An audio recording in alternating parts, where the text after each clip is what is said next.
Hola, soy Jesús Nieto Martínez. Vamos a continuar con nuestro curso Cálculo 2. Se trata de un curso de cálculo vectorial. Vamos a hablar hoy de derivadas de campos escalares. Primero recordamos lo que hicimos en el video anterior, como siempre hacemos. Vamos a recordar que en el video anterior hablamos de continuidad. Definimos límite, definimos continuidad para campos vectoriales, demostramos las propiedades de los límites y para eso utilizamos la desigualdad de Cauchy-Schwarz. Hicimos una demostración, dedujimos la desigualdad de Cauchy-Schwarz. Utilizando la desigualdad de Cauchy-Schwarz demostramos también la desigualdad triangular y con ese par de herramientas demostramos las propiedades de los límites. Luego definimos continuidad y utilizando esas propiedades de los límites demostramos, por ejemplo, que suma de funciones continuas es continua en el contexto de los campos vectoriales. Suma de campos vectoriales continuos es un campo vectorial continuo. Producto escalar de campos vectoriales continuos es un campo vectorial continuo, etc. Y terminamos con composición de campos vectoriales continuos resulta en un campo vectorial continuo. Los resultados que se conocen, que uno maneja en cálculo 1 o en matemática 1 para funciones de una sola variable, también valen para campos vectoriales con respecto a límites y continuidad. Eso fue lo que hicimos en el video anterior. ¿Cuál es el siguiente paso? Una vez que uno tiene ya el concepto de límite, el concepto de continuidad para funciones, ahora viene el concepto de derivada. A eso vamos en este video. Y vamos a comenzar con derivadas para campos escalares primero. Recuerda lo que significa la derivada de una función de una sola variable. Cuando estamos en cálculo 1 o en matemática 1 y tienes una función de r en r dado un x, digamos x igual a en el dominio de la función, la derivada de f en a es este límite de acá, si es que el límite existe. Gráficamente lo podemos ver aquí. Aquí está a, entonces aquí tenemos el punto a f de a. Estudiar el comportamiento cerca de a, es decir, en a más h, con lo cual tenemos a más h, f de a más h, y hacemos el cociente de diferencias, f de a más h menos f de a sobre a más h menos a, o sea h. Este cociente de diferencias y calculamos el límite cuando h tiende a 0. Eso es la derivada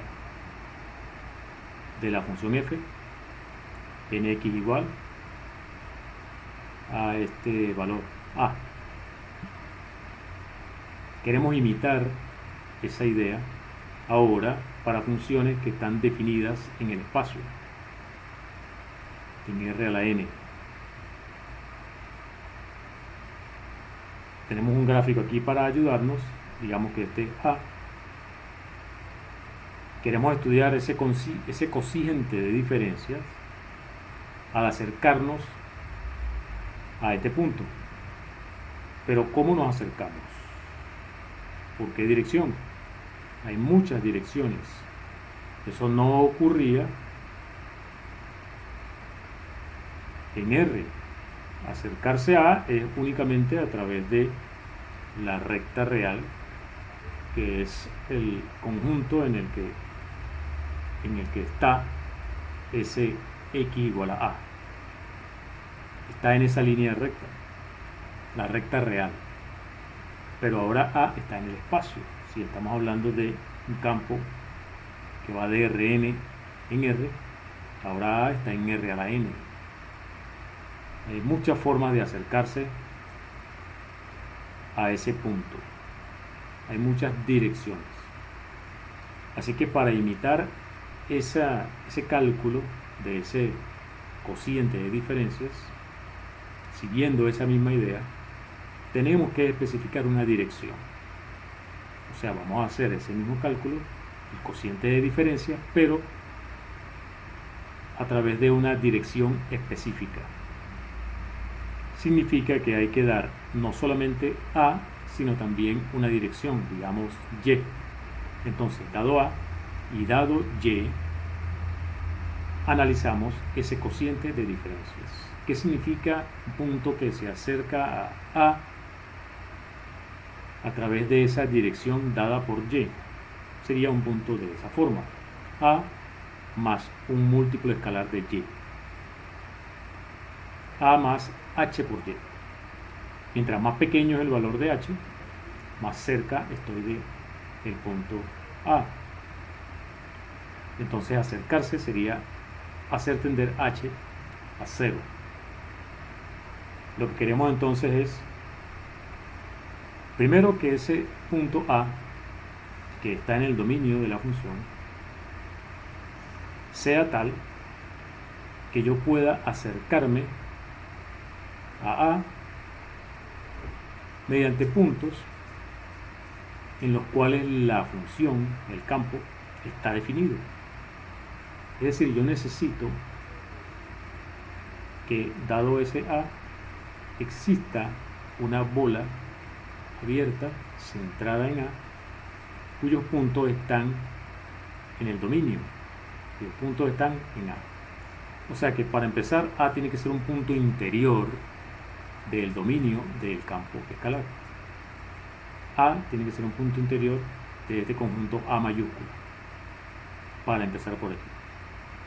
Entonces tenemos que dar A, punto interior de A mayúscula. Tenemos que dar Y, que es el que nos va a indicar la dirección a lo largo de la cual vamos a acercarnos para analizar el cociente de diferencias. Entonces, dado el Y y dado el A, hacemos esto: el valor de F en A más H por Y, el valor de F en A, calculamos la diferencia y dividimos por H. Si ese límite existe, cuando H tiende a 0, ese valor, ese número, es lo que llamamos la derivada del campo F en A con respecto a Y. La derivada del campo F en A con respecto a Y. Este límite, si es que existe, es un límite unidimensional. O sea, solo es H lo que está variando aquí. A y Y están fijos. Así que aquí solo varía H. Es un límite unidimensional, el límite de lo que calculaste en matemáticas 1. De hecho, tú puedes estudiar esto a través de una función, digamos, g de t, la función de la variable t, dada por f de a más t por y. Recuerda, a y y están fijos, lo que varía es t. Esta es una función solo de t, la función de una sola variable. ¿Qué sería la derivada de esa función g? G' de t.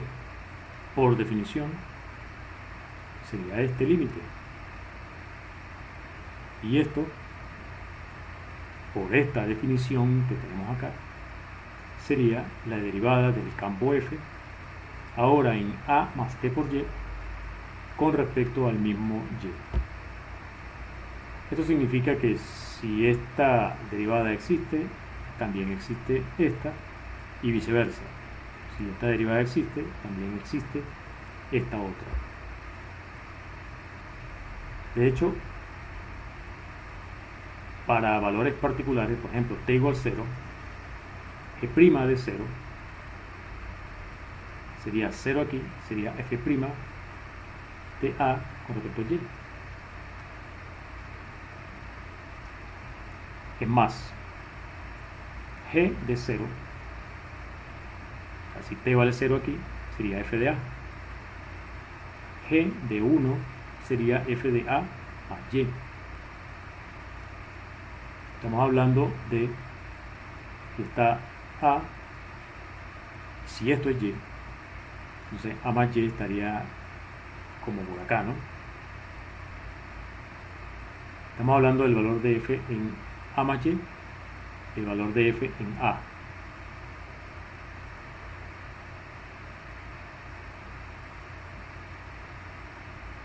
Ok, g de 0 vale f de a, g de 1 vale f de a más y. ¿Qué pasaría si g fuera derivable en el intervalo abierto 0,1 y continua en el intervalo cerrado 0,1? Podemos aplicar el teorema del valor medio a esa función g, el teorema del valor medio para derivadas, y obtener entonces un número lambda entre 0 y 1 en el cual la derivada de g da exactamente g de 1 menos g de 0. Eso nos da el teorema del valor medio aplicado a la función g. Pero ¿qué es g' de lambda? G' de lambda es, según definimos, f de a más y menos f de a, perdón, esto es g de 1 es f de a más y, g de 0 es f de a. Por definición, g' de lambda, f' de a más lambda y. Es decir, podemos resumir esto como una versión del teorema del valor medio para derivadas de campos escalares, para derivadas con respecto a una dirección. Dado un punto interior del dominio de un campo escalar f que va de a, que está dentro de r a la n en r, y dada una dirección en r a la n, si para todos los valores de t entre 0 y 1 f' de a más ty existe, o sea, estamos hablando de lo que dijimos acá, g es derivable de 0, 1, y bueno, eso implicaría la continuidad de g. Entonces existe un z, ese z está dado por el a más lambda y, el lambda que está entre 0 y 1. Existe z que está en el segmento que tiene como extremos a y a más y. Ese z está en ese segmento y la derivada del campo f en ese z con respecto a la dirección de y es exactamente f de a más y menos f de a. Eso es lo que dice esto de acá. O sea, 1, 2, 3 y 4 permiten concluir esta versión del teorema del valor medio para derivadas de campos escalares. Bueno, podemos obtener esa versión del teorema del valor medio para derivadas. Y bueno, vamos a mencionar lo que quiere decir derivada direccional. Hablábamos del cociente de diferencia dado el punto A y dado el vector, dado el y que te dice la dirección, si ese vector tiene tamaño 1, entonces ese cociente de diferencia mide la razón de cambio de f en esa dirección, pero ahora es por unidad de distancia. Si ese y tiene tamaño 1, entonces esa razón de cambio está dada ahora por unidad de distancia. Entonces, en ese caso, uno habla de derivada direccional. Esa derivada de f respecto a y, ahora uno lo llama derivada direccional. Son particularmente importantes, muy útiles, los vectores que te dan la dirección de los ejes. Digamos, si estamos en R3, X, el eje X, el eje Y, el eje Z. Estamos en R2, el eje X, el eje Y. Es decir, si Y es uno de los vectores de la base canónica de R a la N, en ese caso utilizamos una notación especial, F' en A con respecto a E sub J. Recuerda que E sub J significa en la coordenada J hay un 1 y en todas las demás 0. Eso es un vector que tiene tamaño 1, obviamente. Entonces, para cada J, F' de A con respecto a E sub J, vamos a denotarlo de esta manera. Y lo leemos así: derivada parcial de F con respecto a X sub J en el punto A. Derivada parcial de F con respecto a la variable X sub J en el punto A. Hay diferentes formas de escribirlo. Además de esta, se utiliza como subíndice en la F el X sub J. Escribimos F sub XJ de A. A veces, si no hay peligro de confusión, se omite la X y se dice simplemente F sub J de A. Y otra manera de escribirlo es con una D mayúscula, D sub J de F en A. Nosotros aquí en este curso vamos a utilizar por lo general esta notación o esta notación. Hay que mencionar las otras por si en alguna otra bibliografía, en algún libro que estés analizando, que estés estudiando, te consigues con este tipo de notación, con esta forma de escribirlo. Nosotros vamos a escribirlo de esta forma o de esta forma. Dijimos derivada parcial de f en a. ¿A qué se refiere lo parcial aquí? Recuerda que EJ significa 1 en la coordenada J y 0 en lo demás. Estamos estudiando el cociente de diferencias. En este caso es en la coordenada J y en lo demás lo dejamos fijo. Significa entonces derivada parcial es, si es con respecto a XJ, lo único que varía es XJ y las demás coordenadas permanecen fijas. Es como si las literales son constantes, las literales distintas a XJ son constantes y la única variable que hay es XJ. Vamos a verlo con un ejemplo. Si tienes tres variables y en vez de poner X1, X2, X3, uno suele colocar X, Y, Z. Tenemos este campo escalar o esta fórmula que define el campo escalar f de X, Y, Z, X cuadrado por Z, E elevado a la X cuadrado más Y a la 3, XZ. ¿Qué significa derivada parcial de f? Por ejemplo, con respecto a X, significa, piensa en las literales Y y Z como si fueran constantes y analiza la fórmula dependiendo únicamente de x, deriva como si la única variable que hay es la x. Las otras literales, piénsalo, analízalo como constantes. En ese caso, tendríamos aquí, si es con respecto a x, este producto, x cuadrado z, e a la x cuadrado y todo lo demás. Derivar con respecto a x, entonces sería 2x z por este factor más este factor x cuadrado z por la derivada del otro factor.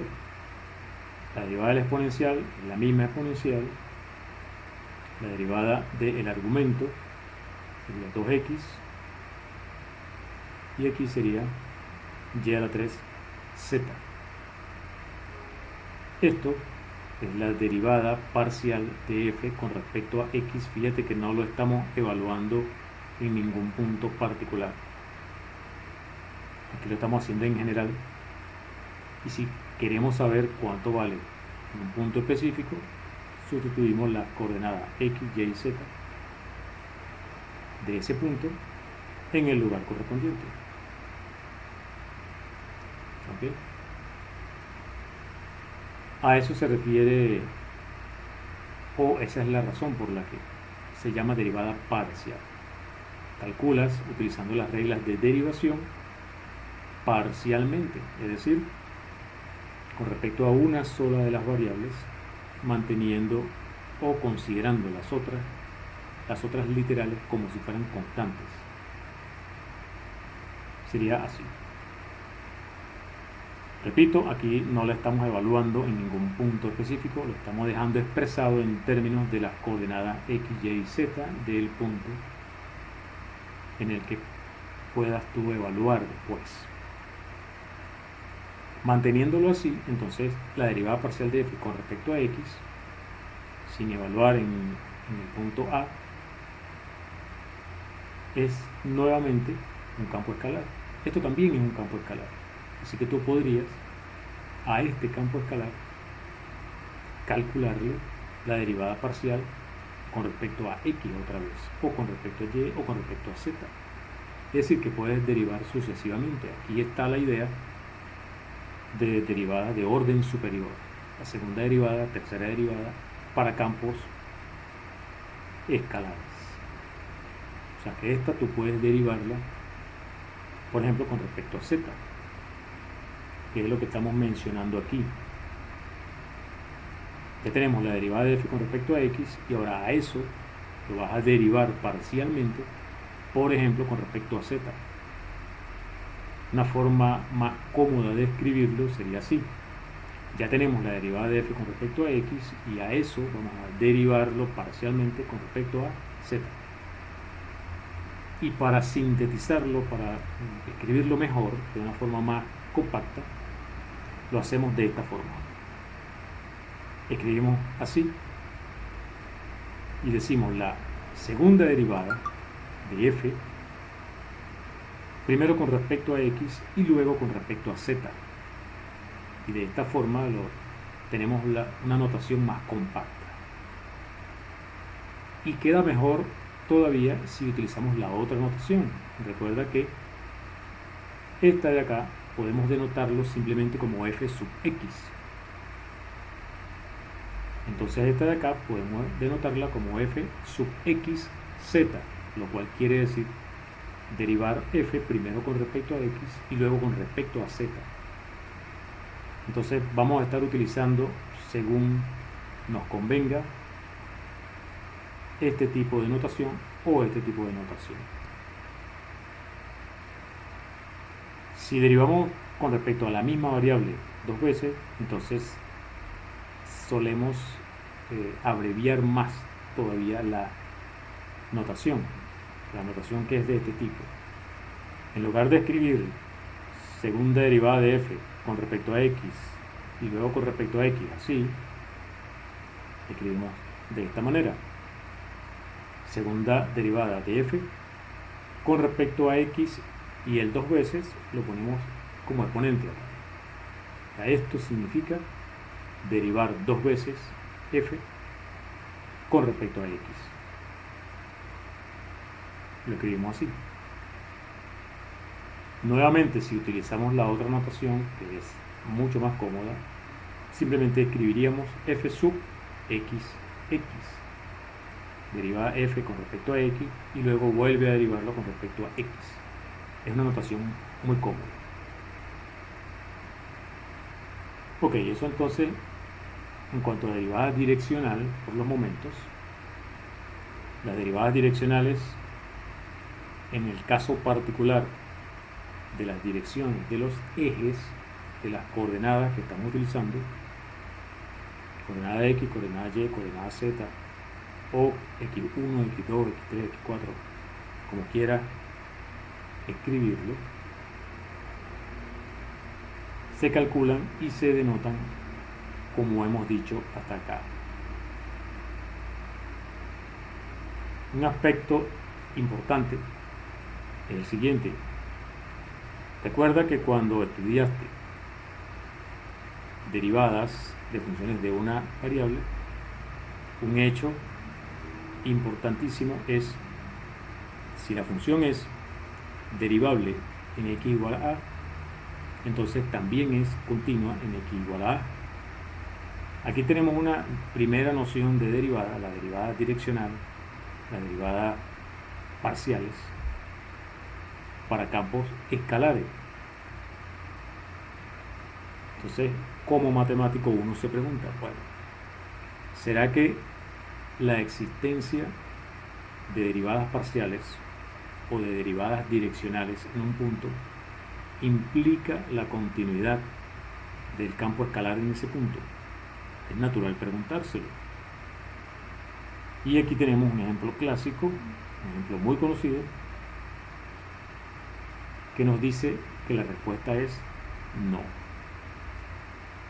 Si tú defines el campo escalar de R2 en R, f de xy dado por esta definición, xy cuadrado sobre x cuadrado más y a la 4, en el caso en que x sea distinto de 0, o sea, en todo el plano, excepto en el eje de las y. Fuera del eje y, utilizas esta fórmula para obtener f de xy, y sobre el eje y, esa función vale 0. Esa función definida así, vamos a ver que todas las derivadas direccionales en el 0, 0, nuestro a es el 0, 0, todas las derivadas direccionales existen allí. Sin embargo, esa función no es continua en el 0, 0. Vamos a verlo. Digamos que nuestro y tiene coordenada alfa, beta, la dirección tiene coordenada alfa y beta, y vamos a analizar primero en el caso alfa distinto de 0, es decir, donde vale la primera fórmula. Entonces, en ese caso, el cociente de diferencias,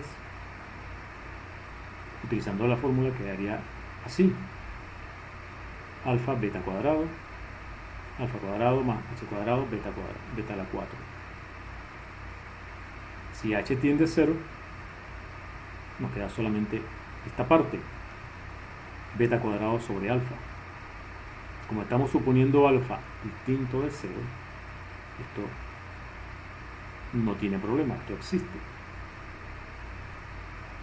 O sea, en cualquier dirección alfa beta, siempre que alfa sea distinto de 0, esto existe esa derivada direccional. Ahora, si alfa es igual a 0, estaríamos hablando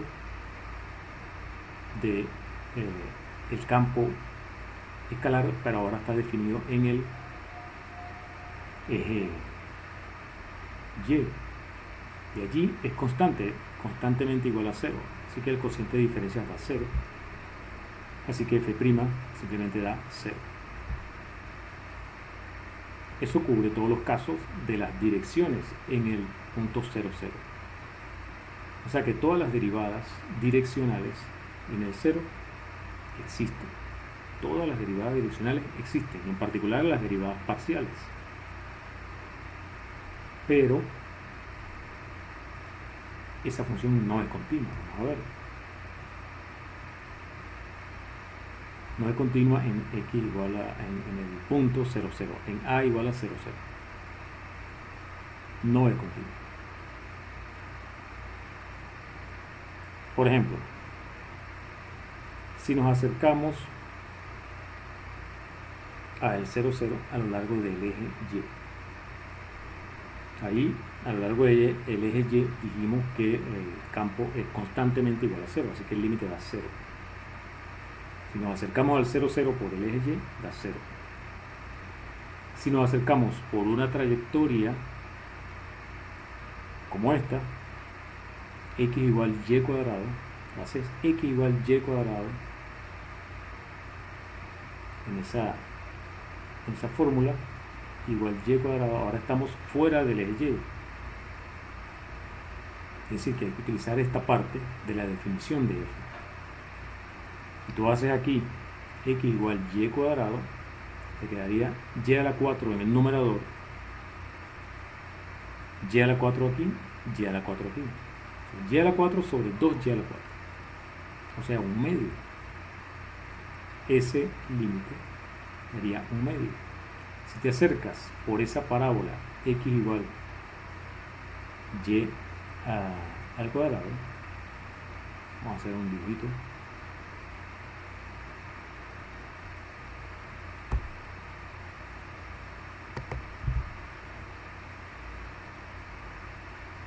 Si te acercas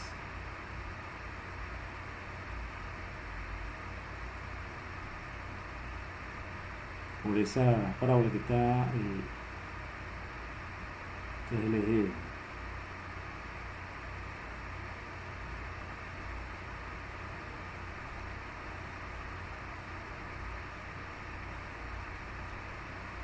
eje X, este es el eje Y.